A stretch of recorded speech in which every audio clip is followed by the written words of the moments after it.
My channel. आज हम इस वीडियो में करने वाले हैं एपी के सम का फॉर्मूले का डेरिवेशन। जो हमने एपी पढ़ते हैं, एपी क्या होता है, एक सीरीज होता है या फिर सीक्वेंस होता है।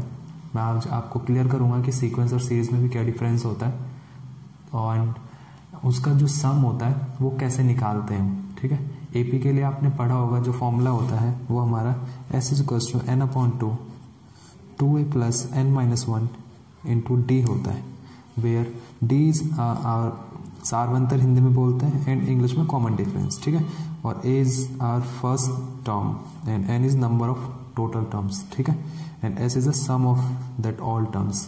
ओके, तो आज हम करने वाले हैं इसका derivation and series and sequence के बारे में, थोड़ा उनका डिफरेंस जानेंगे हम। ठीक है, तो स्टार्ट करते हैं इस वीडियो को, एंड तक देखना। एंड करते हैं गाइस, स्टार्ट करते हैं एक ऐसे एग्जाम्पल से जिससे आपको क्लियर हो जाएगा। अब मैं आपसे पूछूं कि लड़की है, वो अपने जो गुल्लक होता है, पिगी बैंक जिसे बोलते हैं इंग्लिश में, कुछ भी बोले, बट एक गुल्लक होता है, उसमें वो उसकी जो मम्मी है, वो नहीं, उसकी मम्मी उसके हर बर्थडे पर 50 रुपये डालती है। ठीक है, उस गुल्लक में। तो 21 साल बाद उसके गुल्लक में कितने पैसे होंगे। ठीक है, अब देखो, हर साल 50 रुपये डालती है। ठीक है, एक फर्स्ट ईयर में 50, जब वो पैदा हुई होगी तब डाले होंगे 50, एंड जब वो 1 साल की हुई होगी तब 100 रुपये हो गए होंगे। ठीक है, एंड जब वो 2 साल की हुई होगी तो 150 हो गए होंगे, क्योंकि 50-50 बढ़ेंगे ना गुल्लक में, तो बढ़ते जा रहे हैं ना पैसे, वो डालती जा रही है, बढ़ते जा रहे हैं पैसे। तो फाइनली 21 तक कितने पैसे हो जाएंगे ये हमें पता करना है ना। तो इसका मतलब क्या है, सम निकल रहा है, मतलब 21 साल तक कितने पैसे, 50-50 रुपये डालती गई गुल्लक में, तो कितने पैसे हो जाएंगे। तो इसका मतलब क्या, हम सम निकाल रहे हैं। और जो एक टर्म्स हैं पैसे डालने वाली, ये एक एपी फॉर्म करेगी, आपको दिख रहा होगा। 100 में से 50 माइनस करेंगे, 150 में से 100 माइनस करेंगे, तो एक 50 नंबर आएगा जो कि कॉमन है सब में, सब टर्म्स में। उसको हम कॉमन डिफरेंस बोलते हैं, सार अंतर। ठीक है, तो अब स्टार्ट करते हैं। इससे पहले एक और एग्जांपल लेता हूँ। अगर मैं आपसे बोलूँ 1 से 100 तक, 1 to 100 and between 1 and 1 to 100 दोनों में बहुत डिफरेंस होता है। ये क्वेश्चन के अकॉर्डिंग है कि क्वेश्चन किस टाइप के आते हैं। क्वेश्चन ये भी आ जाता है कि find the sum of the number between 1 to 100, तो उसका हम कैसे निकालेंगे। उसमें हम 1 और 100, ये 1 और 100 जो दोनों टर्म्स हैं वो नहीं लेते, उसके बीच की टर्म्स लेते हैं। ठीक है, मतलब 98 टर्म्स हो जाएंगे इन्हें छोड़कर। ओके, एंड इसमें क्या, हम 1 और 100 ले लेते हैं।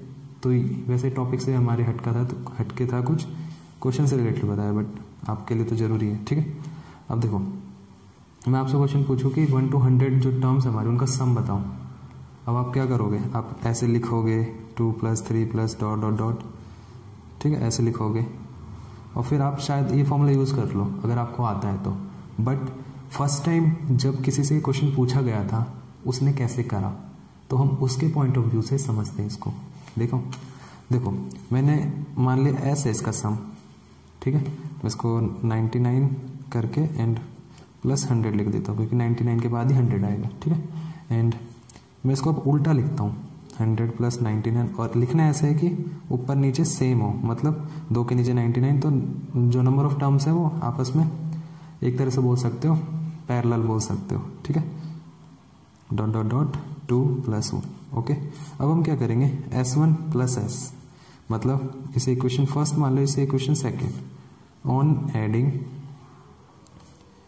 Equation first and equation second को जब हम ऐड करेंगे, देन व्हाट वी गेट, 101, इसका 101, 3 + 98 101, एंड 99, इसको ... 99 + 2 कितना हो, 101, एंड 100 + 1 इज ऑल्सो 101। ठीक है, तो इससे मतलब क्या पता चल गया, एक बात तो हमें पता है कि जो टोटल टर्म्स है वो 100 होने वाली है, ये मैंने आपको इधर से क्लियर कर दिया है ना। तो टोटल टर्म्स 100 होने वाली है, तो इसका मतलब क्या हुआ कि 101 है। अब जब मैं आपसे पूछूं कि 1 को 100 बार जोड़ेंगे तो कितना आएगा, मतलब हम क्या करते हैं उसमें, हम 1 × 100 करते हैं ना।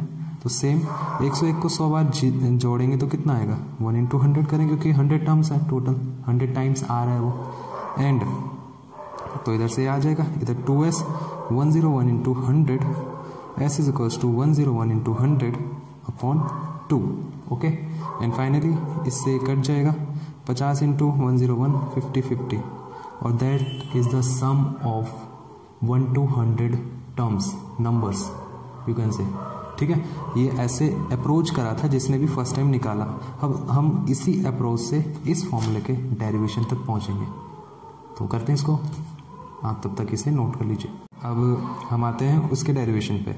एपी क्या होता है? एक अर्थमेटिक प्रोग्रेशन होता है जिसमें मतलब एक अच्छा सा सीक्वेंस होता है, मतलब जैसे 5 10 15 20 वगैरह है, तो 5 के बाद 10 आ रहा है, तो डिफरेंस है ना, कुछ सेम डिफरेंस है, तो एपी में डिफरेंस सेम रहता है जिसे हम कॉमन डिफरेंस बोलते हैं। मैंने आपको बता ही दिया पीछे। तो देखो जो एपी होती है कोई भी, उसको हम इस टाइप से लिखते हैं। You have already read it, if not then concentrate. हम इस टाइप से लिखते हैं। अब आपको पता चल जाएगा कि इसमें भी एक कॉमन डिफरेंस है, यू विल नो दैट।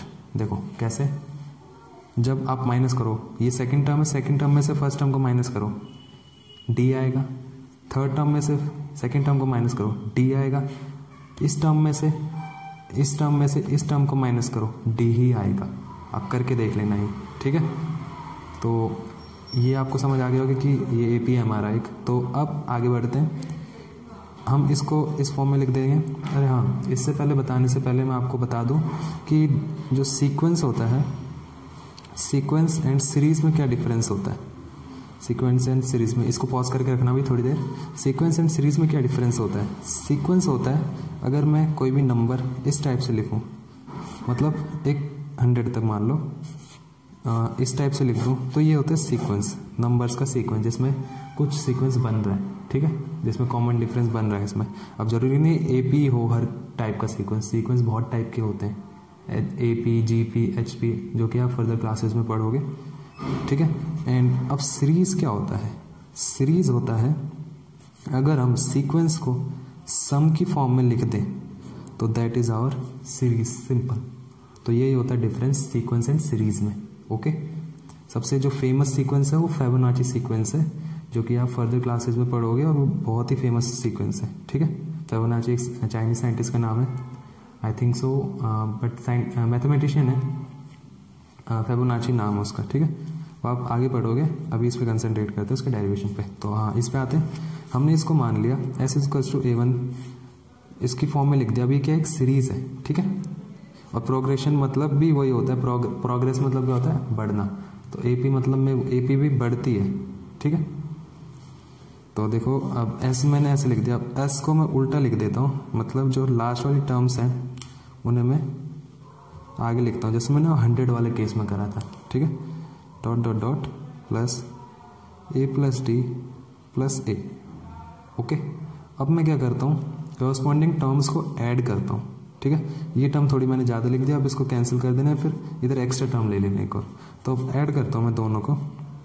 जब ऐड करा मैंने, तो ये इसमें ऐड होगी a plus n-1 into D, simple. ये वाली इसमें ऐड होगी a plus n-2 into D plus D, ठीक है। ओके, एंड जो a प्लस डी है वो किस में ऐड होगी? a plus n-2 into D, and जो a है हमारा वो किस में ऐड होगा? a plus n-1 into D में, ठीक है। इधर से क्या आने वाला है हमारे पास? शायद आपको दिख ना रहा हो, रुको। तो we was on this topic, हम देख रहे थे कि सम क्या था उसका, ठीक है। तो देखो जब मैंने इन्हें ऐड कर दिया तो ये ऐड होकर क्या देगा मेरे को? 2a plus n-1 into D, है ना। हाँ, मैं आपको बता रहा था ये टर्म एक्स्ट्रा ले ली मैंने। आप अगर इसको नहीं एलिमिनेट करना चाहते तो इधर एक्स्ट्रा आपको टर्म लेनी पड़ेगी, ठीक है, अदरवाइज इससे भी हो जाएगा। And a plus A 2a होता है, एंड जब इसको सॉल्व करोगे इस चीज़ को, तो ये क्या चीज़ क्या आएगी? n-2 डी को जब इंटू कर दोगे तो इस फॉर्म क्या आएगी, है ना। डी बाहर भी है हमारा, तो ऐड होके क्या देगा? dn minus D. अब इसमें से जब डी को मैंने तो n-1 आएगा, simple, n-1 into d, same as it is. A जुड़ कर इधर 2a बन जाएगा, डी इस पूरे में ऐड होगा तो n-1 इंटू डी। सिमिलरली इसमें 2a plus n minus one into d. अब देख रहे हो आप n minus into d, n minus into d, 2a plus n minus one into d, 2a plus n minus one into d ही repeat हो रहा है। और वो कितनी टाइम्स रिपीट होगा? n टाइम्स, ठीक है, क्योंकि हमने total of number of terms AP की n टर्म्स ली थी। इधर आप लिख देना n terms, okay, n terms, okay. तो n टाइम्स रिपीट हो रही है, तो हमने पीछे क्या करा था? 101 हमारा 100 टाइम्स रिपीट हो रहा था, तो हमने मल्टीप्लाई करा था, और ये हम खुद नहीं कर रहे, सिंपल सी बात है ये तो, ठीक है, इतना आप समझ सकते हो। तो ये n टाइम्स हो जाएगा। अब n को 2 को उधर भेज देंगे हम, 2a plus n minus one into d, जो कि हमारा रिक्वायर्ड फॉर्मूला है। इसको सिंपल आप ऐसे भी लिख सकते हो, a plus n minus one into d, और जो हमारा a plus n minus one into d होता है वो हमारा l होता है, या फिर हम उसको an भी बोलते हैं, सिंपल, ठीक है। तो ये सारे फॉर्मूले ऐसे ड्राइव होते हैं और इनकी ऐसी अप्रोच होती है। You can also drive any formula if will you think deep and deep, ठीक है, आप भी ड्राइव कर सकते हो ऐसे फॉर्मूला। ये कुछ ज़्यादा बड़ी बात नहीं है। अगर आप उस टॉपिक को एकदम डीप में पढ़ते हो, तो टॉपिक को हमेशा जब भी पढ़ो तो डीप में पढ़ो, चाहे कितना भी टाइम लगे आपका, ठीक है। और जो मैथमेटिशियंस होते हैं वो भी ऐसे ही अप्रोच करते हैं किसी भी टॉपिक को, एक जनरल एप्लीकेशन से अप्रोच करते हैं। मैंने आपको क्या एग्जांपल दिया? गुल्लक वाला। तो उस गुल्लक वाले एग्जांपल से हम नंबर वाले एग्जांपल को पहुंचे, फिर हम जनरल फॉर्म पे आए। तो एक मैथमेटिशियन भी ऐसे अप्रोच करता है चीज़ों को कि वो पहले आसपास देखता है अपने कि क्या क्या चीज़ है ये, और फिर वो उस चीज़ में अपना टॉपिक डालता है, उसको रिलेट करता है, देन उनमें से वो जनरल फॉर्मूला वगैरह निकालता है, सोचता है। ये एक लॉन्ग प्रोसेस होता है सोचने का और ये सब देने का। अब ये आपको दे दिया डायरेक्ट, आप पढ़ लोगे, बट ये इसमें निकालने में उन्हें इतना टाइम, इतना हार्डवर्क, ये एक मैथमेटिशियन ही समझ सकता है, ठीक है। But you can also do this if you try and in deep way, okay. मिलते हैं नेक्स्ट वीडियो में, ऐसी अमेजिंग वीडियो में, जिसमें मैं आपको बताऊंगा कि वैसे आपको मेरे चैनल पे तो मैथ्स के बारे में मिलेगा सब कुछ, एंड स्टडी रिलेटेड टिप्स भी मिल जाएंगी अदर सब्जेक्ट्स की, एंड मैथ्स के deep concept with class 12th and class 10th, with all class maths के जो कंसेप्ट में आपको प्रॉब्लम्स ज़्यादा होती है, मैं वैसे ही उन्हीं पे वीडियो बनाता हूँ ज़्यादातर, अदरवाइज मैं किसी भी वीडियो बना सकता हूँ, ठीक है। तो मिलते हैं नेक्स्ट वीडियो में, स्टे ट्यून्ड।